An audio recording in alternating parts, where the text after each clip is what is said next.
Hello everyone, welcome to ND nursing coaching. आप सभी का एनडी नर्सिंग कोचिंग में हार्दिक स्वागत है। तो लास्ट क्लास में हम देखने वाले थे एनाटॉमी ऑफ द बैक्टीरिया और the morphology of the bacteria. Okay, यहां से हमने स्टार्ट किया था। ओके, तो आज इसी क्लास को कंटिन्यू करते हैं। ओके, तो स्टार्ट कर देते हैं क्लास को।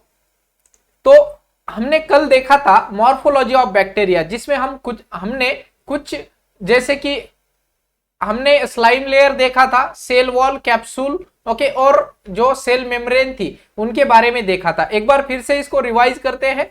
सब लोग हेडिंग लगा लेना, morphology of bacteria. Okay, so morphology के अंदर हमने पहले देखा था स्लाइम लेयर। ओके, तो स्लाइम लेयर क्या था सर? एक चिपचिपा लेयर था जो कि बाकी म्यूकस मेम्ब्रेन को, ओके, या फिर होस्ट की मेम्ब्रेन को अटैच होने के लिए हेल्प करती है। That is a slime layer. Okay, so slime layer it's a thin liquid layer होती है। Okay, this consist of glycocalyx, that is a complex form of glycoprotein. It helps in the bacteria in adherence to the host surface.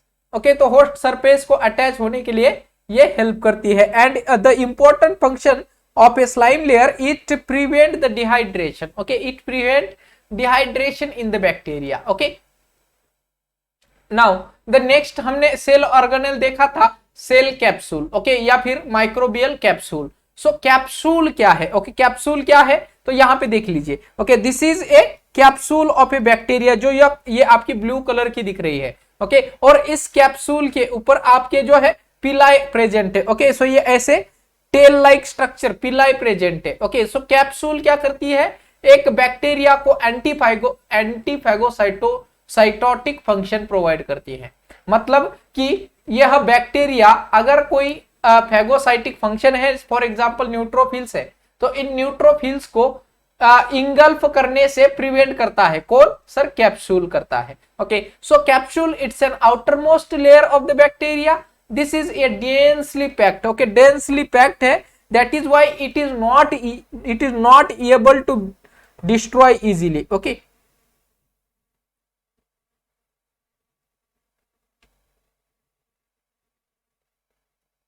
so ये जो capsule है ये easily destroy नहीं हो सकता। Okay, next, this capsule consist of A polysaccharide. Okay, it consist of polysaccharide. The capsule of the bacteria is non-motile. Okay, so capsulated bacteria, जो भी bacteria के अंदर कैप्सूल प्रेजेंट है वह नॉन मोटाइल होते हैं। Okay, next, a main function of the capsule is the prevention of phagocytic activity. Okay, so क्या है? फैगोसाइटोसिस मतलब कि इंगल्फ कर लेना, खा लेना या इसको डिस्ट्रॉय कर देना। तो ये जो फैगोसाइटिक एक्टिविटी है इसको कम करता है हमारा capsule. Okay, so another function of the capsule is in the case of adherence. Okay, जो अडेरेंस के लिए, चिपकने के लिए, मतलब कि होस्ट सेल के अंदर या होस्ट की बॉडी के अंदर, फॉर एग्जांपल जैसे कि हमारी inner lining of the respiratory tract, अगर रेस्पिरेटरी ट्रैक की इनर लाइनिंग को यह कैप्सूल अटैच होने में हेल्प करती है। ओके, सो दो चीजें अडेरेंस के लिए हेल्पफुल है। One is your slime layer, दूसरी है आपकी कैप्सूल। नेक्स्ट सेल ऑर्गेनेल है हमारा cell wall. Okay, cell wall या बाउंड्री कह सकते हैं। ओके, तो एक सेल दूसरे सेल से कैसे डिफरेंट है? तो this is because of the cell is having a proper cell wall. Okay, so cell wall it is a non biological membrane. It's a non biological membrane, इसके अंदर कोई भी जीवित चीज नहीं है। Okay, it consist of lipopolysaccharide and muramic acid. ये important question आपको एग्जाम में पूछा गया था। Okay, cell wall consist of, तो क्या क्या कंसिस्ट होता है? तो बेसिकली ये दो जो केमिकल्स है ये इंपॉर्टेंट है, या दो स्ट्रक्चर इंपॉर्टेंट है, that is a lipopolysaccharide and muramic acid. Okay, so the cell wall it helps in the maintenance of the shape of the bacteria. Bacteria का शेप को मेंटेन करने के लिए ये हेल्पफुल है। Okay, it helps in the maintaining of the turbid pressure of the bacteria, जो bacteria के अंदर का प्रेशर है उसको मेंटेन करता है। It consist of lipopolysaccharide plus glycoprotein इसके अंदर प्रेजेंट है। ये oxidative phosphorylation it's a formation of the ATP process. Okay, तो कल मैंने आपको बताया था कि क्रेब साइकिल के अंदर ऑलमोस्ट ऑफ 38 एटीपी तैयार होते हैं एक क्रेब साइकिल के अंदर, which is an aerobic type of oxidation. Okay, aerobic type of oxidation हम कह सकते हैं। ओके, जिसमें ऑक्सीजन की मात्रा, ऑक्सीजन यूज होता है to form the ATP. Okay, in case absence of oxygen, so how many ATP will be formed? so यह लैक्टिक एसिड साइकिल होगी। ये भी आपने 12th में और बायोकेमिस्ट्री में, नर्सिंग में सीखा था, लैक्टिक एसिड साइकिल जिसमें ओनली 2 ATP फॉर्म होते हैं, 2 ATP फॉर्म होते हैं। ओके, क्लियर है, दोनों चीजें क्लियर है। So oxidative phosphorylation, okay, it means a formation of the ATP. Okay, now we will see about the cell membrane. Cell membrane ये इंपॉर्टेंट है, ओके, बिकॉज हमारे जो भी हम ड्रग्स को, पेशेंट को ड्रग्स देते हैं या एंटीबायोटिक देते हैं, तो ये एंटीबायोटिक बेसिकली सेल मेम्ब्रेन को एक्ट करते हैं और सेल के जो माइक्रोबियल का जो डीएनए है उसके स्ट्रक्चर को तोड़ते हैं। ओके, डीएनए को तोड़ते हैं और सेल मेम्ब्रेन को डिस्ट्रॉय करते हैं, इसीलिए सेल मेम्ब्रेन सीखना बहुत जरूरी है। सो सेल मेम्ब्रेन देख लीजिए, यहाँ पे एक प्रकार की एक डेंस लेयर, ओके, बहुत ही डेंस लेयर, बहुत, ये जो आपके कोलेस्टेरॉल मॉलिक्यूल और ग्लाइकोप्रोटीन्स जो है वो एकदम पैक अटैच्ड है। ओके, सो देख लीजिए सेल के अंदर, सेल मेम्ब्रेन के ऑर्गेनेल्स क्या क्या है। So this is A yellow colour वाला कार्बोहाइड्रेट है। ओके, कार्बोहाइड्रेट है। Okay, next you are having the glycoproteins. Okay, glycoproteins, okay, these are the channels. Okay, यहाँ पे हमारे कुछ एंटीबायोटिक्स एक्ट करते हैं या यहाँ पे कुछ बाइंड करते हैं। Okay, next is A glycolipid. Okay, जो भी ड्रग है, ओके, फॉर एग्जांपल हम कहते हैं लिपिड सोल्यूबल है सर। ओके, तो ये क्या करेगा, ये ग्लाइकोलिपिड पे अटैच होके इस सेल के अंदर घुस जाएगा। Okay, next is A globular proteins, जो कि हमारी सेल का स्ट्रक्चर मेंटेन करते हैं, सेल स्ट्रक्चर को मेंटेन करते हैं globular protein. Okay, there is an alpha helix protein, channel protein, peripheral protein. Okay, so these are various types of protein because the cell wall और a cell membrane is formed by lipopolysaccharide। Okay, किसकी वजह से बनी है, लाइपोपॉलीसैकेराइड की वजह से बनी है। ओके, इस और एक्सप्लेन कर देता हूं। Lipo is something called as lipid and this saccharide is something called as carbohydrate. Okay, और we can say if in case there is a something called as glycoproteins which is a types of proteins. Okay, these are the proteins. Okay, so ये cell membrane हमारी किससे बनी है, तो lipid और carbohydrate से बनी है and some form of protein से। ओके, तो this is a complex structure. Okay, so cell membrane it's almost about 5 to 10 nanometer in the thickness, 5 से 10 नैनोमीटर थिकनेस है। It's a semi permeable. This is a very important function of the cell membrane. It's a semi permeable, सारी चीजें cell के अंदर नहीं जाती है या फिर सारी चीजें सेल के अंदर से बाहर नहीं आती है। इट्स अ सेमी परमिएबल और we can say it's a selectively permeable.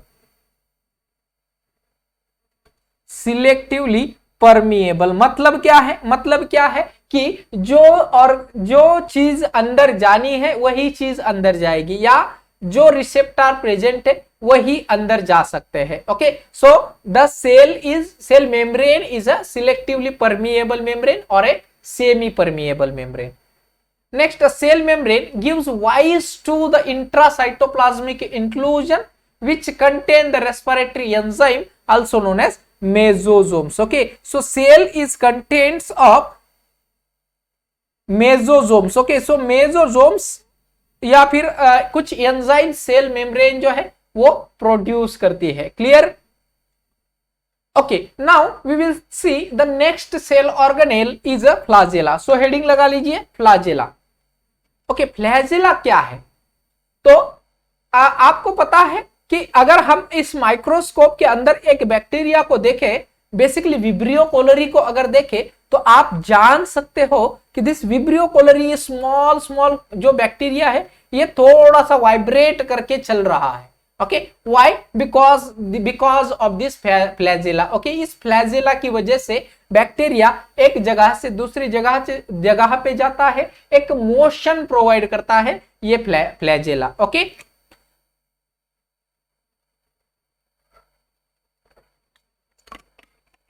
तो देखिए फ्लैजेला के अलग अलग अरेंजमेंट है, अलग अलग पार्ट्स है, नॉट पार्ट्स, पार्ट्स भी है, बट फ्लैजेला के अलग अलग अरेंजमेंट्स है। जैसे कि अट्राइकस। ओके, अट्राइकस एग्जाम में क्वेश्चन पूछा गया था, एग्जाम में क्वेश्चन पूछा गया था आपको एम्फीट्राइकस के बारे में, एम्फीट्राइकस के बारे में। ओके, एम्स की एग्जाम में पूछा गया था। तो एग्जाम में पूछा गया था कि दोनों साइड में अगर बैक्टीरिया की फ्लैजेला अटैच है तो उस फ्लैजेला को हम कौन सी प्रकार की फ्लैजेला कहते हैं? So it is called as an amphitrichous flagella. Okay, atrichous मतलब कि कोई ऐसा बैक्टीरिया जिसके ऊपर फ्लैजेला प्रेजेंट ही नहीं है। ओके, फ्लैजेला अवेलेबल ही नहीं है। ओके, मोनोट्राइकस, मोनो मतलब सिंगल। ओके, मोनो मतलब सिंगल, कोई भी एक साइड में ओनली फ्लैजेला प्रेजेंट है। Okay, so which is seen in the Vibrio cholerae, Vibrio cholerae के अंदर। Okay, atrichous. Okay, so Micrococcus. Okay, Micrococcus is a atrichous bacteria. Okay, next is an amphitrichous. Amphitrichous में जो मैंने बताया दोनों side of the bacteria पे यहां पे फ्लैजेला प्रेजेंट है, एंड इसका एग्जांपल है Nitrosomonas. Okay, Nitrosomonas is a example of amphitrichous flagella. Okay, next is an cephalotrichous. Okay, cephalotrichous मतलब एक साइड ऑफ द बैक्टीरिया एक बल्क ऑफ फ्लैजेला प्रेजेंट है, बल्क ऑफ फ्लैजेला प्रेजेंट है, और दूसरी साइड में कुछ भी एक भी फ्लैजेला प्रेजेंट नहीं है, दैट इज कॉल्ड एज सेफेलोट्राइकस, सेफेलोट्राइकस। सो इसका एक एग्जांपल है कॉर्नीबैक्टीरियम, कॉर्नीबैक्टीरियम डिप्थेरी, इस प्रकार की फ्लैजेला प्रेजेंट है।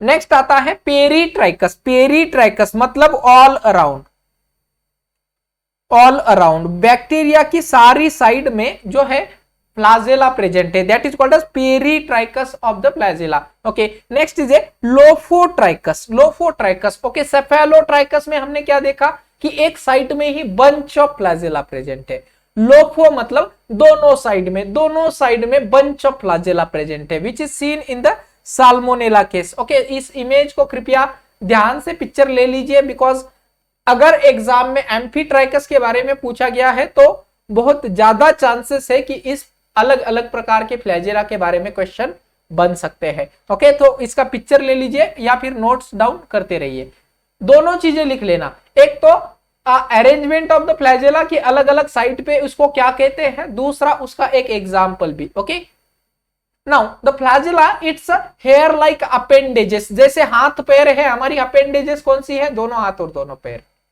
तो ऐसे पैर कौन से है फ्लैजेला के? इट्स बैक्टीरिया के पैर कौन से है? फ्लैजेला है, जो कि चलने के लिए या मोशन के लिए बैक्टीरिया को हेल्प करते हैं। It help in the locomotion, एक जगह से दूसरी जगह पे जाने के लिए हेल्प करती है। Okay, the arrangement of the flagella, तो अरेंजमेंट ऑफ द फ्लैजेला हमने देख लिया कि बेस्ड ऑन कौन सी साइट पर फ्लैजेला अटैच है, उसके बेसिस पर फ्लैजेला के दिस अलग अलग प्रकार के 6 अरेंजमेंट प्रेजेंट है। Okay, now the most common indicator. Okay, अब आपको यहां से क्वेश्चन मैंने इसीलिए पुट किया है बिकॉज ये क्वेश्चन बनता है most common indicator in the water pollution in the community, coliform bacteria. Coliform bacteria is a most common indicator for the water pollution in the community. Okay, but यहां पे आपको दूसरा question बनता है based on this flagella, based on this flagella आपको दूसरा question बनता है कि most recent pollution of the water, most recent pollution of the water किससे पता चलता है? ओके, तो आपको इस क्वेश्चन का आंसर ढूंढना है, आगे मैं बता दूंगा। ओके, मोस्ट रिसेंट का मतलब पूछा है।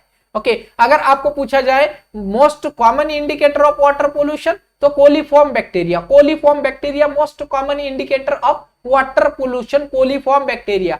But in case of most common recent water pollution, मतलब 20 मिनट के अंदर ही आपको पता चल जाता है कि यह बैक्टीरिया के यह वाटर जो है पोल्यूटेड है, बिकॉज ओनली 20 मिनट्स लगते हैं एक बैक्टीरिया को दो में बनने के लिए। ओके, एक से दो बनने के लिए ओनली 20 मिनट्स लगते हैं, which gives A recent water pollution indicator. Okay, तो उसके बारे में मैं बताऊंगा। Okay, next is A example of locomotion of the bacteria. अभी पहले हमने देखा कि फ्लैजेला की अरेंजमेंट कहां कहां पे है, अब उसका ट्रेवलिंग कैसे कैसे होता है। ओके, तो one is A swarming method sorry,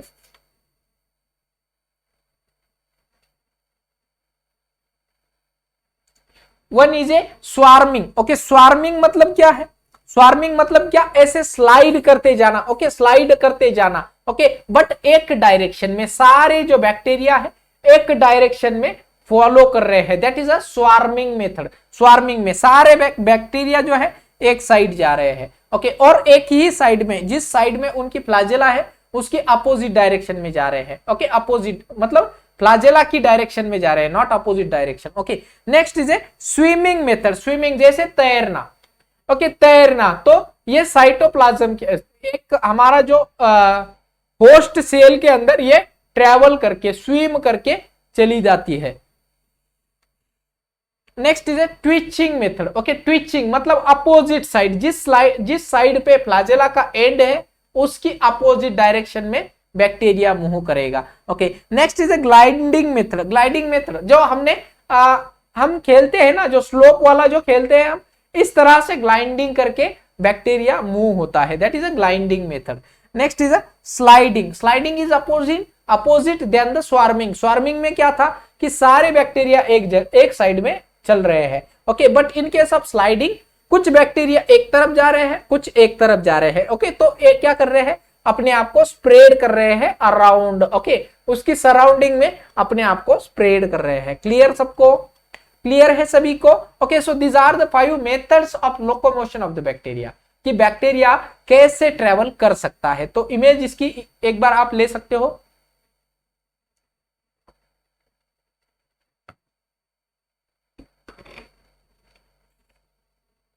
next, अब हम देखेंगे कि अलग अलग बैक्टीरिया की स्पेसिफिक मूवमेंट कैसी होती है।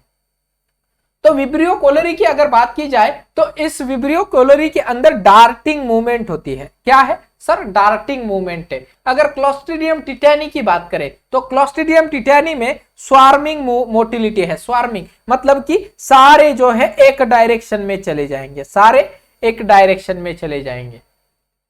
माइकोप्लाज्मा के अंदर ग्लाइडिंग मूवमेंट है। ओके, एक माइकोप्लाज्मा में ग्लाइडिंग मूवमेंट है। नेक्स्ट इज ट्रेपोनेमा पैलिडियम में cork and screw movement. Cork and screw movement जैसे हम नट को टाइट करते हैं, नट को टाइट करते हैं, इस तरह से वह स्लाइड होते जाते हैं। ओके, जैसे हम नट को टाइट करते हैं उस तरह से cork and screw movement. Okay, important question बनेगा, cork and screw movement is seen in which type of bacterium? तो that is a Treponema pallidum. Treponema pallidum Vibrio cholerae हमारा डार्टिंग मूवमेंट कर रहा है, क्लोस्ट्रीडियम टिटैनी स्पैरिंग मूवमेंट कर रहा है, mycoplasma gliding कर रहा है। ओके, वेरियस ट्रेपोनेमा पैलिडियम हमारा कॉर्क एंड स्क्रू मूवमेंट कर रहा है। नेक्स्ट, ओके, तो ये हमने देखा फ्लैजेला के बारे में, फ्लैजेला जो कि लोकोमोशन प्रोवाइड कर रहा है बैक्टीरिया को। Now we will see about the fimbriae. Okay, so what is fimbri?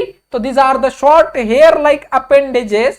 Okay, hair-like appendages which helps in the attachment to the host surface. Okay, अब देखने में देखिए, देखने में फ्लैजेला और फिम्बरी जो है वो सेम दिखते हैं। फ्लैजेला और फिम्बरी सेम दिखते हैं। Okay, but their function is different. Okay, their function is different. Okay, so fimbri, what the fimbris do? Fimbris help in the attachment to the host surface. Next is pili. Okay, pili भी same है आपकी। Pili are the longer than the fimbriae. Okay, so pili are the longer than the fimbriae and it helps in the transfer of genetic material. Important question बन रहा है sir. Okay, एक bacteria का एक से दूसरे बैक्टीरिया में genetic material transfer करने में पिलाई हेल्प करती है, पिलाई हेल्प करती है। तो अगर ऐसा कोई हम एंटीबायोटिक देखे कि म्यूटेशन ना कर सके, अगर हम ऐसा कोई एंटीबायोटिक डेवलप कर सके जो कि बैक्टीरिया में म्यूटेशन ना कर सके, या फिर इस पिलाई को डिस्ट्रॉय कर सके, ओनली दिस पिलाई को डिस्ट्रॉय कर सके, पिलाई स्पेसिफिक एंटीबायोटिक अगर डिस्कवर कर पाए, तो ये जो हमारा एंटीबायोटिक रेजिस्टेंट है, ये रेजिस्टेंट बहुत कम हो सकता है। ओके, बिकॉज दिस पिलाई is only the responsible for transferring of the genetic material. Okay, now next is a proteoplasm or a cytoplasm। okay, proteoplasm and cytoplasm दोनों अलग अलग वर्ड है।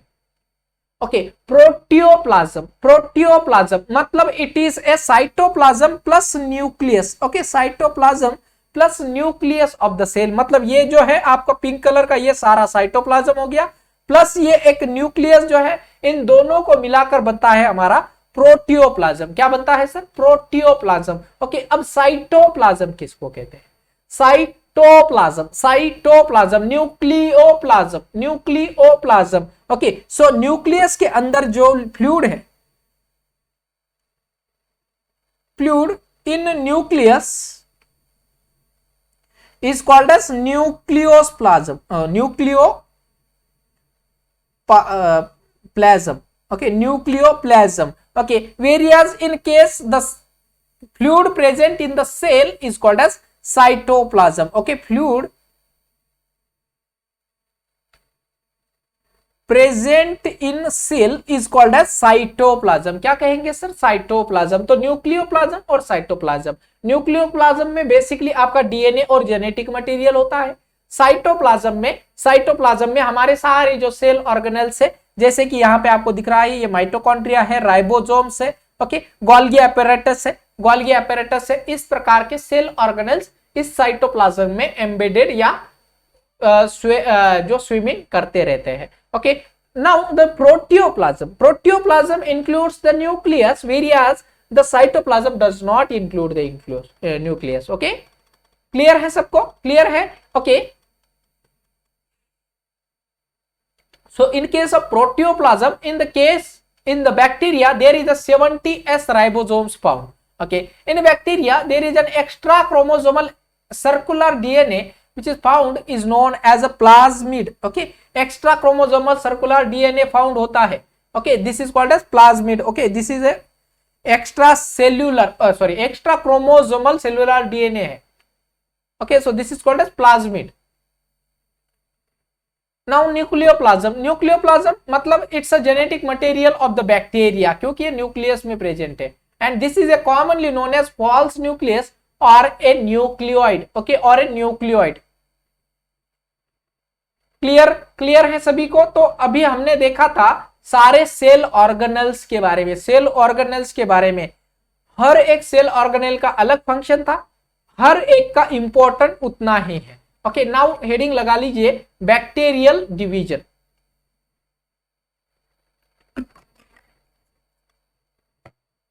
तो bacteria is divide by the binary fission.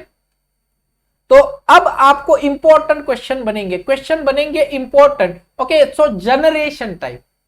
Okay, generation, what is generation type? Generation type अपने कब हम कहते हैं एक जनरेशन से दूसरी जनरेशन तक, मतलब हमारे बच्चे जब हमारे जितने बड़े हो जाएंगे, so that is called as a generation. ये जनरेशन। ऐसे ही बैक्टीरिया में भी सेम है, एक बैक्टीरिया से दो बैक्टीरिया बनने में कितना टाइम लगता है, एक बैक्टीरिया से दो बैक्टीरिया बनने में, डबल होने में कितना टाइम लगता है, that is called as generation time. Okay, so ये जनरेशन टाइम अलग अलग बैक्टीरिया का अलग अलग है सर। ओके, तो अगर कोलीफॉर्म बैक्टीरिया का पता चला, कोलीफॉर्म अगर बैक्टीरिया का पता चला, तो it is only 20 minutes.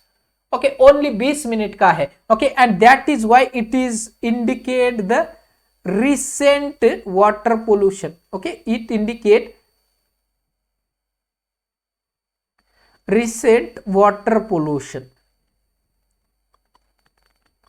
recent water pollution हुआ है, ये कैसे पता चलेगा? with the help of this coliform bacteria, because 20 minutes का है। ओके, माइकोबैक्टीरियम ट्यूबरक्यूलाई मतलब अगर आपको ट्यूबरक्यूलाई का इन्फेक्शन होता है तो एक ट्यूबरक्यूलाई बैक्टीरिया से 2 होने में कितना टाइम लगेगा?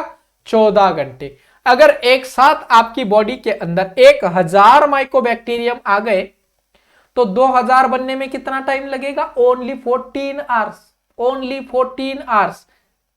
नेक्स्ट माइकोबैक्टीरियम लेप्री जिसको 12 से 13 दिन लगते हैं, बहुत ज्यादा टाइम लगता है।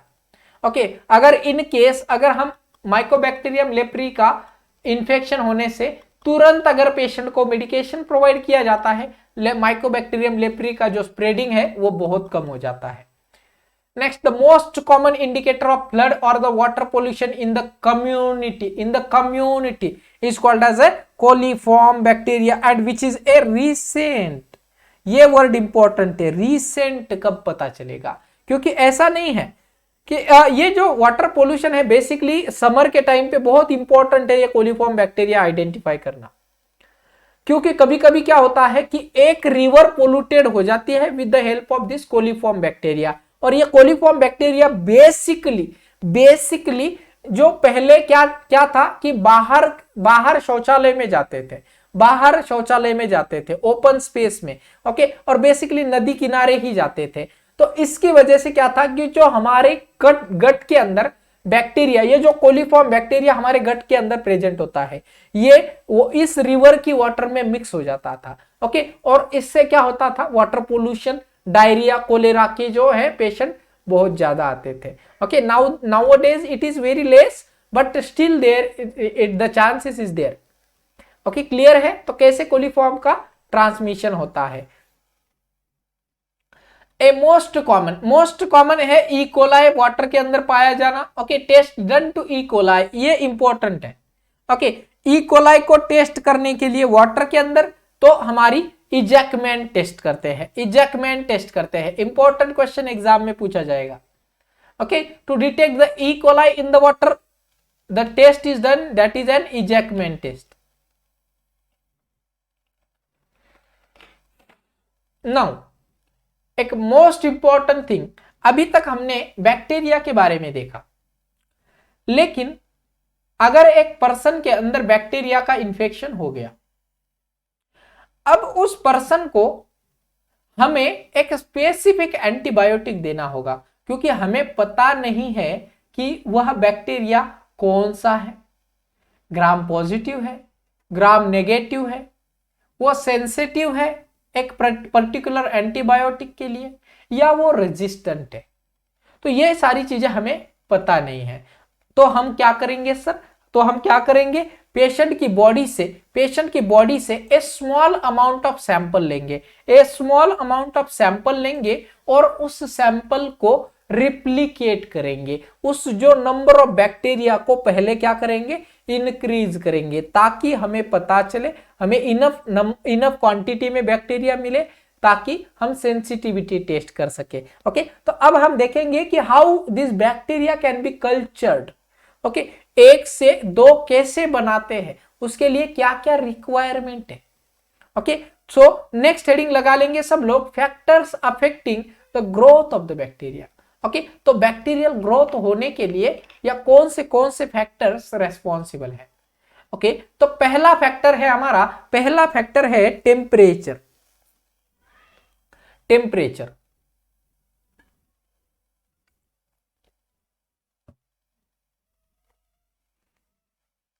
तो बैक्टीरिया की ग्रोथ होने के लिए ऑप्टिमम टेम्परेचर, इसको हम ये जो 37 डिग्री सेल्सियस है is called as an optimum temperature.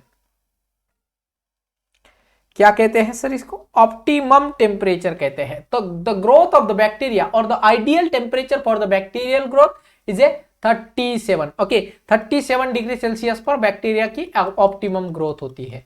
Okay, now but based on this okay, bacteria के अलग अलग प्रकार होते हैं। ओके, तो कुछ बैक्टीरिया को टेम्परेचर सेंसिटिविटी बहुत ज्यादा बड़ी रेंज है, जैसे कि फॉर एग्जांपल यहां पे आप देख सकते हो साइकोट्रॉप्स। ओके, साइकोट्रॉप्स देख लीजिए, 0 डिग्री पर भी चल जाता है, 20 से 30 डिग्री पर भी चल जाता है। Okay, that is called as psychotrophs. Okay, now there is an psychrophiles. Okay, psychrophiles, this is psychrophiles. कौन किसको कहते हैं साइकोफाइल्स? तो ऐसा कोई भी बैक्टीरिया जो कि 15 से 20 डिग्री सेल्सियस पर जिंदा रह सकता है. ओके, तो साइकोफाइल्स बैक्टीरिया बेसिकली इंडियन कल्चर में मोस्टली नहीं पाए जाते. व्हाई? क्योंकि हमारे इंडिया के अंदर 15 से 20 डिग्री सेल्सियस टेम्परेचर बहुत कम दिनों में पाया जाता है. ओके, तो साइकोफाइल्स bacteria which can grows at the temperature of 15 to 20 degree Celsius. अगर लेस देन 15 हो गया bacteria will be die. Okay, अगर मोर देन 20 डिग्री सेल्सियस हो गया bacteria will be die. Okay, next is psychrotrophs. Psychrotrophs मैंने बताया 0 degree Celsius पर भी चलता है, 20 से 30 डिग्री सेल्सियस पर भी चल जाता है. ओके, तो बड़ा रेंज है. Okay, so this type of bacteria can be seen in the Indian scenario. Now next is the mesophils. Okay, mesophils. So mesophils, which is a bacteria which can grow on the temperature range of 25 to 40 degree Celsius. Next is the thermophiles. Thermophiles तो ऐसा bacteria जो कि 50 से 60 degree Celsius temperature पर grow कर सकता है. That is called as a thermophiles bacteria. Next is a hypothermophiles. Hyperthermophiles. Hyperthermophiles जो बैक्टीरिया 70 से 110 डिग्री सेल्सियस तक भी ग्रो कर सकता है. ओके, इसमें आपका आता है जियोबैसिलस स्टीरियोथर्मोफिलस. जियोबैसिलस स्टीरियोथर्मोफिलस ये बैक्टीरिया है जो कि हाइपर थर्मोफिलिक है और यही बैक्टीरिया हम यूज करते हैं as a biological indicator in the autoclave. Important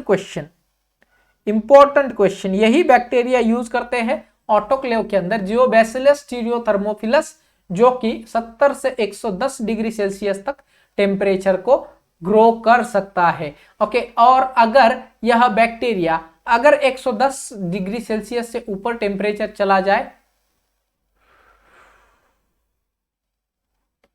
then only this bacteria can be die. Okay, तो हमारी ऑटोक्लेव के अंदर कितना टेम्परेचर होता है? कोई बता सकता है कितना टेम्परेचर होता है ऑटोक्लेव में?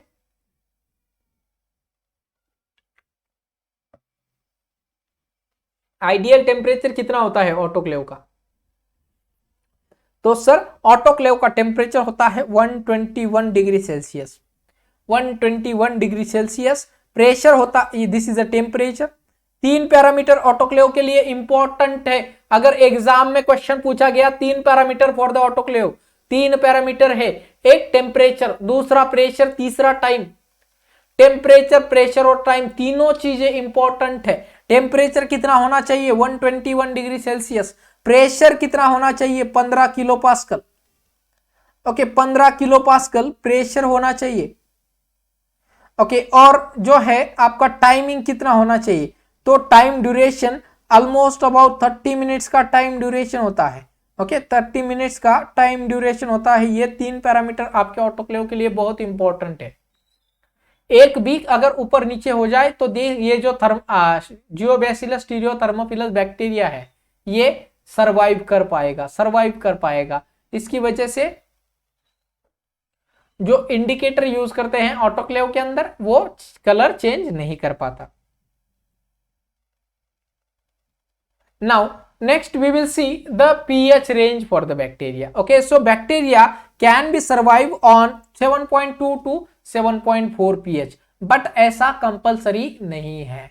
कुछ bacteria can B survive on the different range of the pH also. Okay, so Vibrio cholerae can be survive on 8.2 to 8.9 pH, मतलब कि वेरी अल्कलिक pH. अल्कलिक पीएच पे यह जो हमारा विब्रियो कोलेरी है वो ग्रो कर सकता है. ओके, नेक्स्ट रिक्वायरमेंट है एयर की.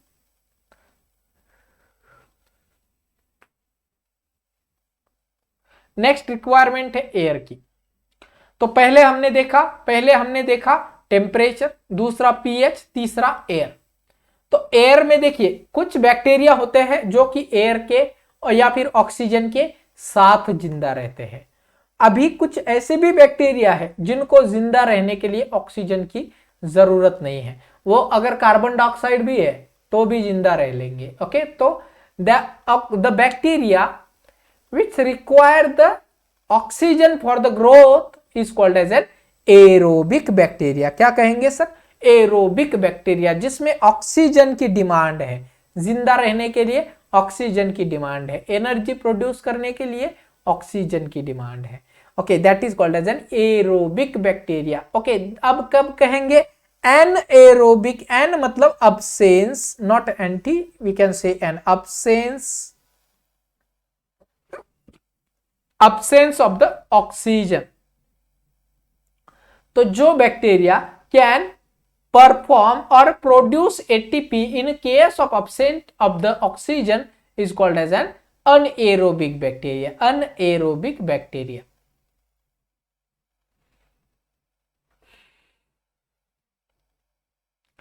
now there are some important difference between aerobic and anaerobic bacteria।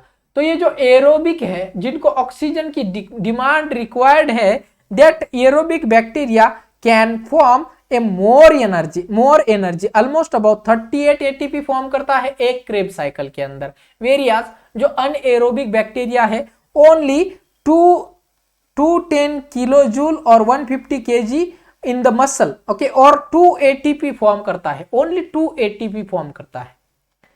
Next, it produce carbon dioxide, water and the energy as a by product और the waste end product. क्या end product है? Carbon dioxide, water and the energy is the end product. Okay, various in case of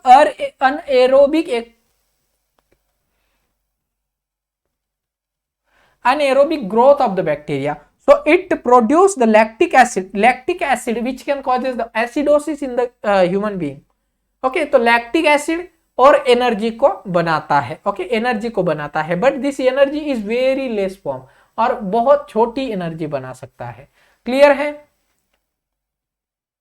next, aerobic bacteria can broken down the glucose completely. Okay, तो glucose जो है वो completely break down कर सकता है aerobic bacteria. Okay, this anaerobic bacteria can not break down the glucose. Okay, ये completely glucose को break down नहीं करते हैं। दैट इज वाई यहां पे जो है ग्लाइकोपॉलीसैकेराइड प्रेजेंट होते हैं।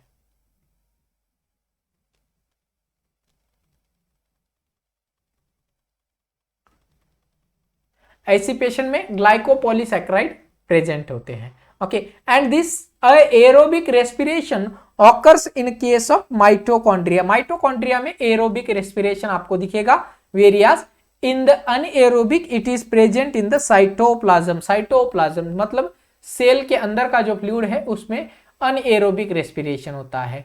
दोनों चीजें क्लियर है, what is aerobic, what is anaerobic. Okay, aerobic में ऑक्सीजन की डिमांड है। एरोबिक एक साइकिल में 38 एटीपी जनरेट करता है, बहुत ज्यादा एटीपी जनरेट करता है। एरोबिक में एक वेस्ट प्रोडक्ट या एंड प्रोडक्ट होता है कार्बन डाइऑक्साइड, वाटर और एनर्जी। वेरियस अनएरोबिक में क्या एंड प्रोडक्ट है? Lactic acid, ethanol, carbon dioxide और एनर्जी एंड प्रोडक्ट होता है। Okay, next, the glucose is completely destroy और break down in the aerobic respiration.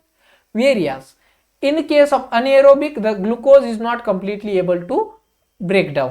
now the last point for the aerobic it occurs। okay, कहां पे होता है aerobic respiration? तो aerobic respiration हमारा माइटोकॉन्ड्रिया के अंदर होता है। now the most important anaerobic respiration कहां पे होता है? तो anaerobic respiration हमारा जो है साइटोप्लाज्म में होता है। कहां पे है सर? साइटोप्लाज्म में होता है। Clear? okay, now we will see there are some bacteria, okay, based on the aerobic and anaerobic उसके और क्लासिफिकेशन है। okay, कुछ बैक्टीरिया ऐसे हैं कि उनको कुछ समय तक ऑक्सीजन ना मिले तो जिंदा रह सकते हैं, बट कुछ ऐसे बैक्टीरिया है जिनको अगर हम ऑक्सीजन से उनकी डिमांड अगर निकाल दें तो bacteria can not survive for the longer time. Okay, so based on that the bacteria is divided into two categories.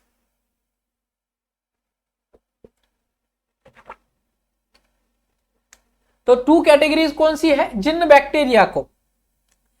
Bacteria को ऑक्सीजन की डिमांड, ओके, ऑक्सीजन की डिमांड बहुत ज्यादा है, in case there is an absent of the oxygen, this bacteria can never survive.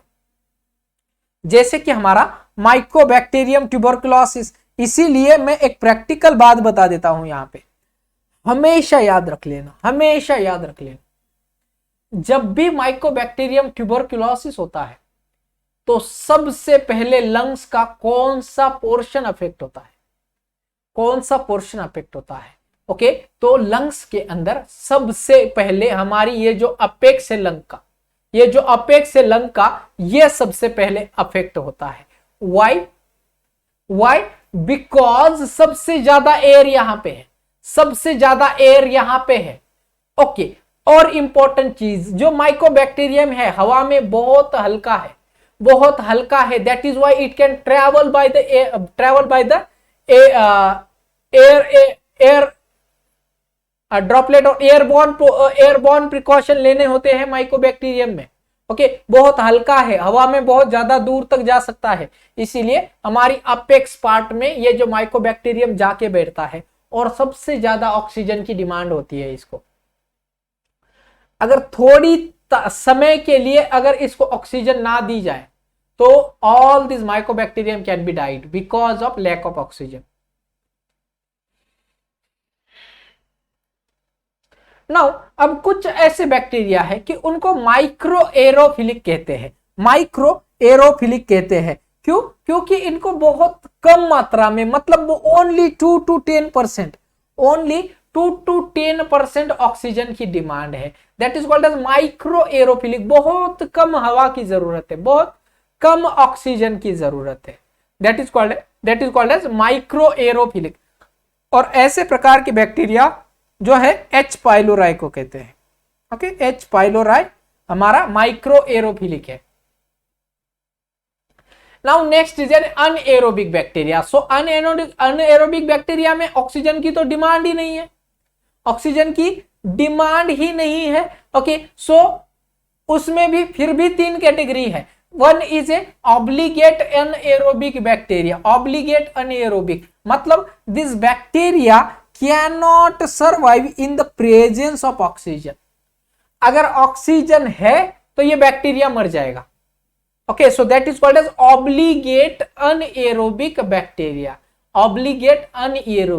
Okay, दूसरा है facultative anaerobic. मतलब this bacteria can grow without oxygen, but oxygen if it is present.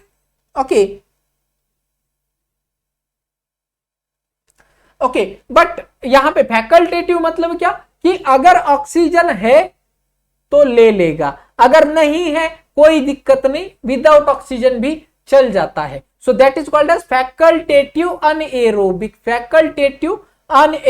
Important है sir, बहुत important है, क्योंकि terminology पूछी जाएगी. Facultative anaerobic, oxygen है तो जिंदा रह लूंगा, यूज कर लूंगा, अगर नहीं है कोई दिक्कत नहीं, ऐसे भी जी लूंगा. Okay, so that is called as facultative anaerobic. Next आता है आपका एरोटॉलरेंट बैक्टीरिया. अब इसका मतलब क्या है कि this bacteria can not use the oxygen for their growth but are not harm by it. Okay, अगर ऑक्सीजन है तो भी यूज नहीं करूंगा. ओके, ऑक्सीजन है तो भी यूज नहीं करूंगा, और है तो मुझे कोई प्रॉब्लम भी नहीं होगी. 3 कैटेगरी अनएरोबिक में 3 कैटेगरी. पहली कैटेगरी थी कि अगर ऑक्सीजन है तो मर जाऊंगा, दूसरा था फैकल्टेटिव अनएरोबिक. अगर ऑक्सीजन है तो ठीक है ले लूंगा, अगर नहीं है तो कोई दिक्कत नहीं, ऐसे भी जी लूंगा. ओके, ये है फैकल्टेटिव अनएरोबिक. तीसरा है आपका एरो टॉलरेंट बैक्टीरिया. अगर ऑक्सीजन है then this bacteria will not use that oxygen. Okay, oxygen को यूज नहीं करेंगे. ओके, अगर ऑक्सीजन भी प्रेजेंट है तब भी उसको यूज नहीं करेंगे और उस ऑक्सीजन प्रेजेंट होने का उसके ऊपर कोई असर भी नहीं होगा. That is called as aero tolerant है, टॉलरेट कर लेते हैं ऑक्सीजन को. ओके, तो 5 क्राइटेरिया देखे हमने बेस्ड ऑन द एयर की कंडीशन पे. Okay, based on air condition हमने 5 कैटेगरी ऑफ द बैक्टीरिया देखे हैं. 1 एरोबिक में 2 कैटेगरी, अनएरोबिक में 3 कैटेगरी. एरोबिक में 2 कौन सी? एक तो आपका ऑब्लिगेट एरोबिक, मतलब दे can not survive without oxygen. Obligate मतलब कंफर्म, चाहिए ही चाहिए. ओके, वेरियस माइक्रो एरोफिलिक, थोड़ा सा चाहिए, थोड़ा सा भी है तो भी जी लूंगा. Okay, that is micro aerophilic. Anaerobic criteria के अंदर 3 कैटेगरी थी. एक तो obligate aerobic, facultative anaerobic and arrow tolerant bacteria. Clear है सभी को? इसमें कोई किसी को कुछ डाउट नहीं है? ओके,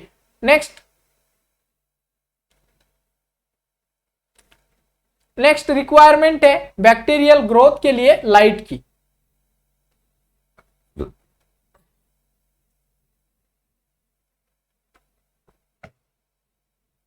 तो नेक्स्ट रिक्वायरमेंट है बैक्टीरियल ग्रोथ के लिए लाइट की.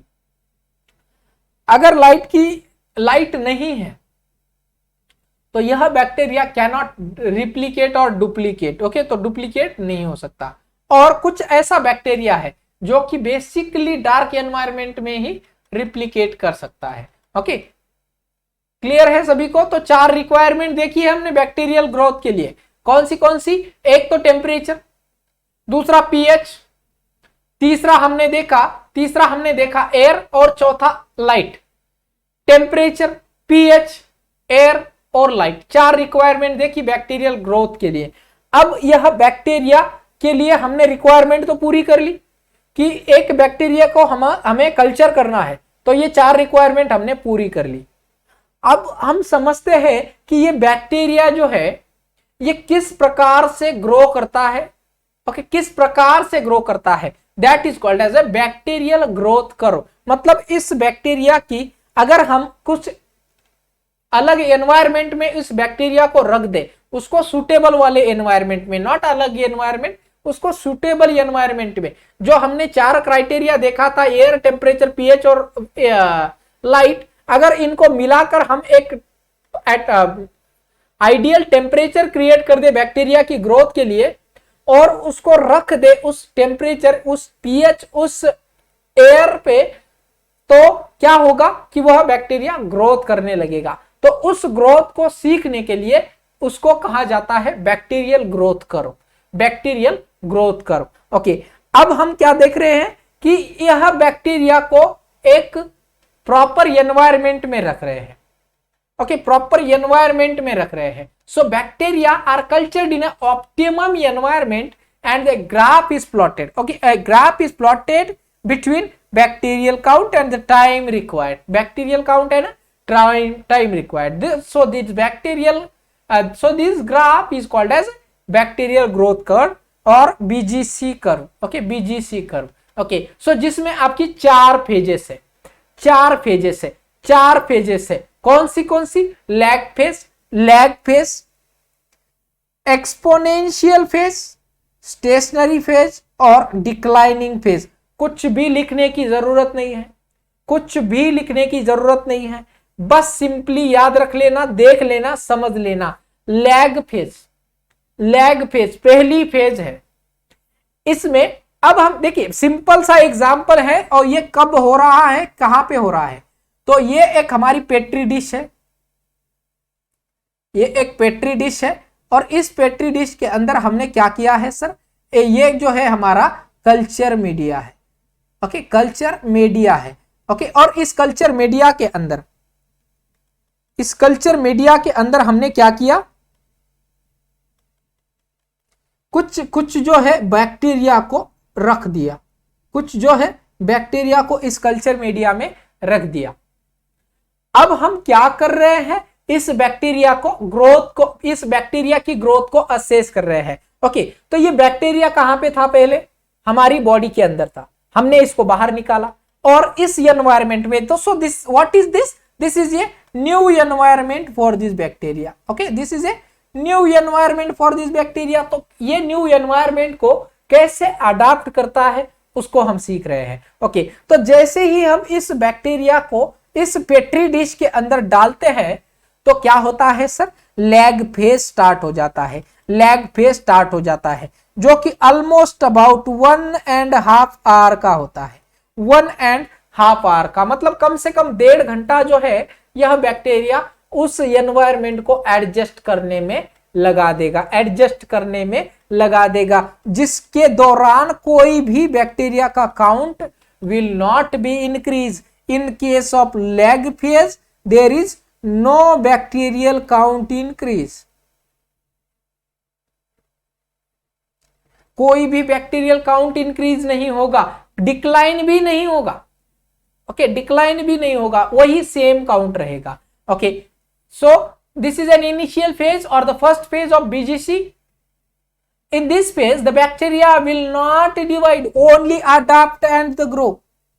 Will not divide, divide नहीं होंगे, नंबर नहीं बढ़ेंगे, only grow करेंगे। The bacterial size will be maximum, ये important question है। ओके, एग्जाम में पूछा जाएगा कि मैक्सिमम बैक्टीरियल साइज कौन सी फेज के अंदर होती है बैक्टीरियल ग्रोथ कर्व की? तो लैग फेज में बहुत ज्यादा साइज होती है। अब दूसरा क्वेश्चन, सबसे ज्यादा नंबर कौन सी फेज में होंगे? ग्राफ में देख लीजिए, सबसे ज्यादा नंबर ऑफ बैक्टीरिया कौन सी फेज में हो सकते हैं? कमेंट कीजिए, कौन सी फेज में सबसे ज्यादा नंबर ऑफ बैक्टीरिया हो सकते हैं?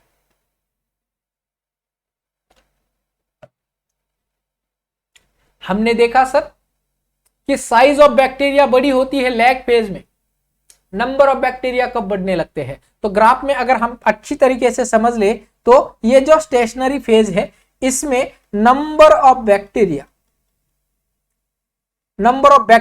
विल बी इंक्रीज, क्योंकि this is a number of bacteria. Okay, तो नंबर ऑफ बैक्टीरिया इंक्रीज हो रहा है, टाइम जो है यहां पे बताया गया है। क्लियर है? तो maximum number of bacteria is seen in the stationary phase. Okay, sorry, not in stationary phase, in the exponential phase. Okay, exponential phase. Okay, exponential phase में। Okay, stationary phase में जितना नंबर बढ़ गया उतना ही number stable रहेगा, तो यहां पे भी आपकी एक फ्लैट लाइन आ जाती है। Okay, clear? Okay, now the flat line is seen in the lag phase, जो कि ये फ्लैट लाइन दिख रही है आपको। नाउ नेक्स्ट फेज है लॉग फेज। तो लॉग फेज कैसा था? हमारा जे शेप था। ओके, इस प्रकार से था, पहले एक फ्लैट लाइन थी और इसके बाद एक ऐसा आ गया, तो ये क्या हो गया? ये एक जे प्रकार का शेप हो गया। ओके, जे प्रकार का शेप हो गया यहाँ पे, this is a J shape. So log phase में हमें जे शेप लाइन दिखती है। So this is the second phase, this is also known as exponential phase. Exponential growth of the bacteria होता है। So in this phase the bacterial count is maximum. Count is maximum because the bacteria divide in this space. Okay, bacteria is divide in this space. A J-shape line जो अभी मैंने आपको दिखाई, और straight upward line is seen in this case.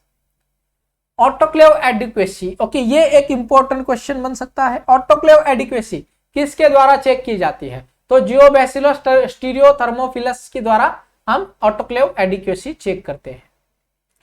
Third phase है stationary phase. Third phase है हमारा stationary phase. Stationery मतलब फिर से एक बार फ्लैट लाइन आ जाती है। So bacterial count remain the same, nutrient decrease in this phase, spores are formed, okay, but it is not divide. Okay, bacteria will not divide in this space and the spore is formed. Okay, and the antibiotics are derived in this phase only. Okay, तो antibiotic इसी phase में हम derive करते हैं या sensitivity check करते हैं। Now next is the phase of declining. Phase of declining, अब क्या हो गया? जैसे हमने उस बैक्टीरिया को एक नए एनवायरनमेंट में डाला तो पहले तो उसने एडजस्ट कर लिया उस एनवायरनमेंट के साथ, फिर अपनी कॉलोनी बढ़ाने का शुरू किया, अपना काउंट बढ़ाना शुरू किया, that is N exponential phase. Next उसने क्या किया, उस काउंट को मेंटेन रखा, उस काउंट को मेंटेन रखा। अब ये क्या हो गए, बैक्टीरिया बूढ़े हो गए, तो बूढ़े होने के बाद ये थोड़े थोड़े थोड़े थोड़े करके एक एक करके मरने लगे, डिक्लाइन की फेज में जाने लगे। So that is a fourth phase, that is a declining phase, जिसमें number of bacteria will be declining. Okay, so nutrient decrease, toxins release in this phase. Okay, so toxins create होते हैं and the bacterial count will be decrease. Clear है सभी को, clear है यहां तक? Okay, next heading लगा लेना बैक्टीरियल स्पोर, हेडिंग लगा लीजिए bacterial spore.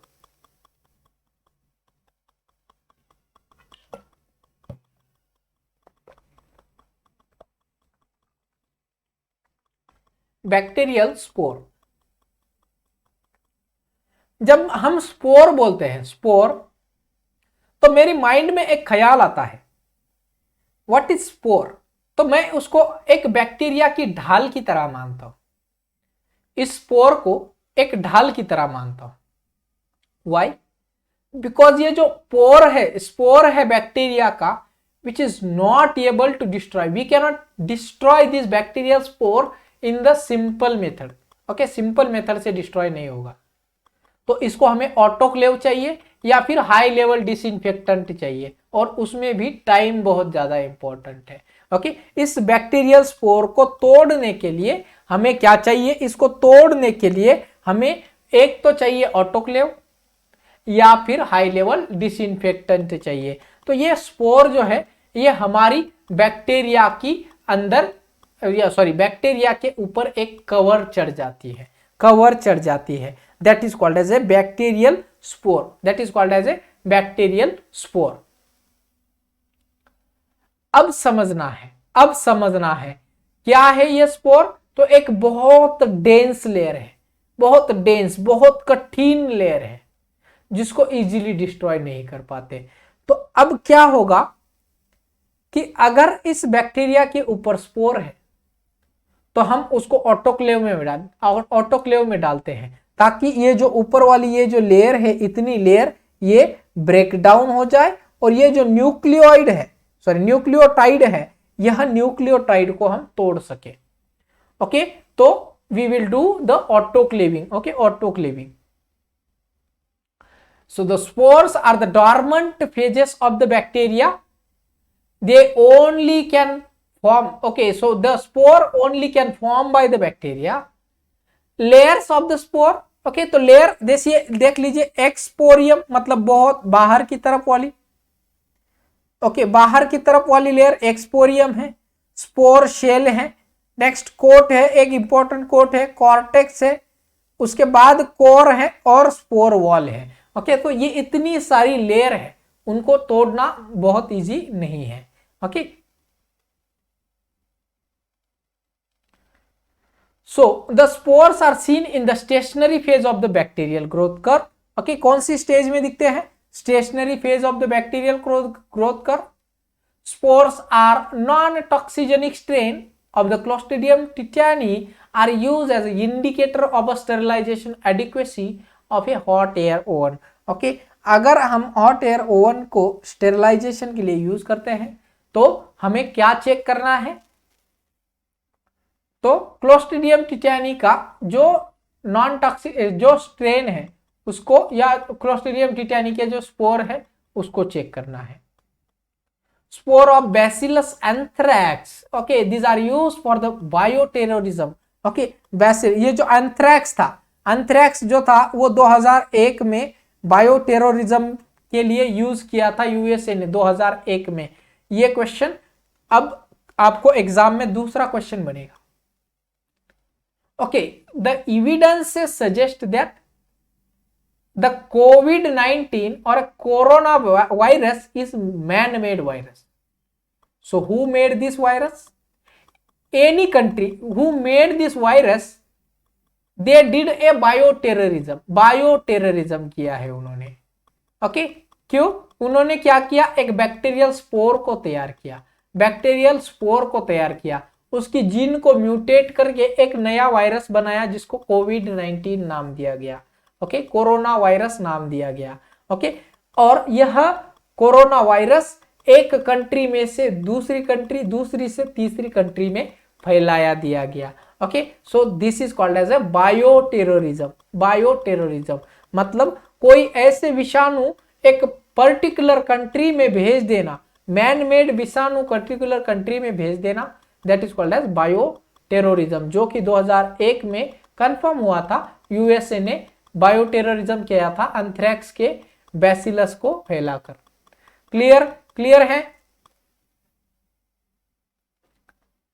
Next, the ethylene trioxide, the sporicidal agent. Okay, so sporicidal agent can be ethylene trioxide, EFG याद रख लेना। ओके, EFG याद रख लेना। इथिलीन ट्राइऑक्साइड, F का मतलब आपका, F का मतलब फॉर्मल्डिहाइड एंड G का मतलब ग्लूटाल्डिहाइड। तो EFG याद रख लेना स्पोरिसाइडल एजेंट के लिए। EFG ethylene trioxide, F for formaldehyde, G for glutaraldehyde. So glutaraldehyde it is also known as Cidex. Cidex हम किस लिए यूज करते हैं? तो ब्रोंकोस्कोप, कोलोनोस्कोप को स्टेराइल करने के लिए। Okay, spore of Clostridium tetani are use for the terminal bulging. Okay, अब ये एक टर्मिनोलॉजी कुछ इंपॉर्टेंट है, prions. Okay, what is this prions? So prions they are the infected proteins which is found in the bacteria. So these prions are the infected proteins. They are unfolded protein. They are difficult to kill in compare of the spore. तो spore से भी बहुत ज्यादा important है kill करने के लिए prion, because these are the infected protein है। 10% hypochlorite is used to kill these prions। Okay, तो ओनली 10% हाइपोक्लोराइड हम यूज कर सकते हैं। क्लियर है सभी को? क्लियर है? ओके, तो अभी हमने देखा था बैक्टीरियल स्पोर के बारे में। स्पोर एक ढाल है।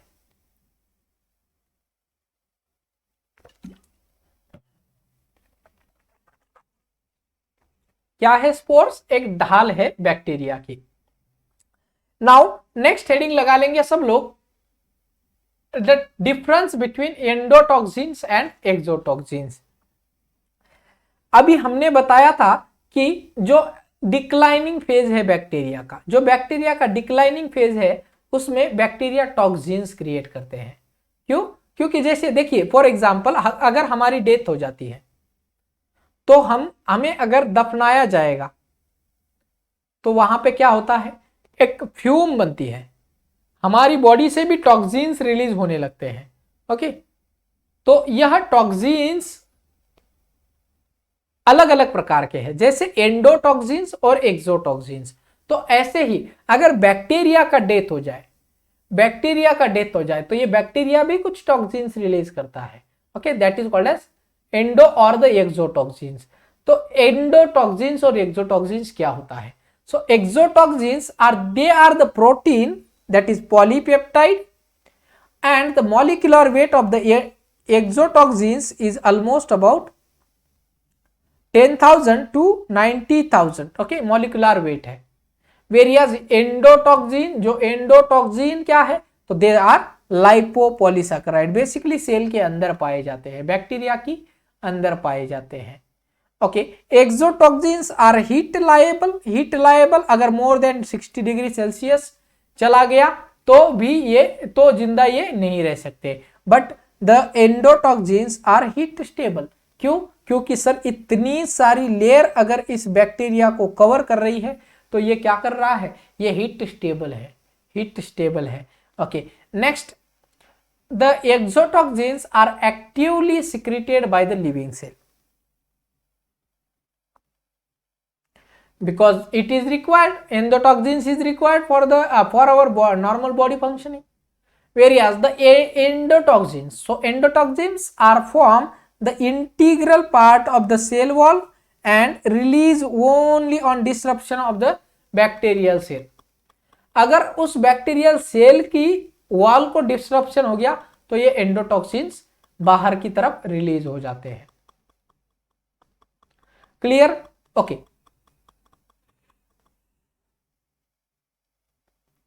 This exotoxins are highly antigenic. Okay, मतलब जैसे ही कोई it stimulate when there is a formation of antitoxins that neutralize the toxins. Okay, जैसे कोई एंटीटॉक्सिन बनेगा, ये बहुत सेंसिटिव है, whereas the endotoxins are weakly antigenic. Next, they are converted into toxic by formaldehyde. अगर एंडोटॉक्सिन्स का death हो जाए, एंडोटॉक्सिन्स रिलीज हो जाए, तो they can converted by toxic by the help of formaldehyde. They can not be toxoid. Okay, so endotoxin is not that much toxic. So the enzymic in action, तो enzymic action है exotoxin. So whereas the non-enzymic action will be seen in the endotoxins. Exotoxins have a specific pharmacological effect for each toxins, whereas endotoxins have no specific action on of all the endotoxins. Exotoxins are very high in the potency. Okay, very high potency क्या है, whereas the low potency is seen in the endotoxins. They are highly specific for a particular tissue, जैसे कि tetanus toxoid for the nervous tissue, but the endotoxins are not that much specific. The exotoxins do not produce the fever, whereas the endotoxins produce fever in the patient. Exotoxins are mainly produced by gram positive bacteria. ये important है।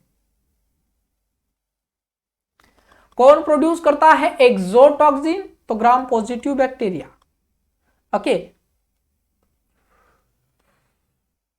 Various endotoxins is produced by gram negative bacteria. Clear है सभी को? यहां तक सबको clear है? Okay, तो आज हमने बैक्टीरिया की मॉर्फोलॉजी के बारे में देखा है और बैक्टीरियल स्पोर्स के बारे में और टॉक्सिन्स के बारे में देखा। ओके, अगली क्लास में हम अगला टॉपिक लेंगे। ओके, क्लियर है सभी को? ओके, अगर आपको सच में क्लास अच्छी लगी है तो कृपया क्लास को लाइक जरूर कर देना।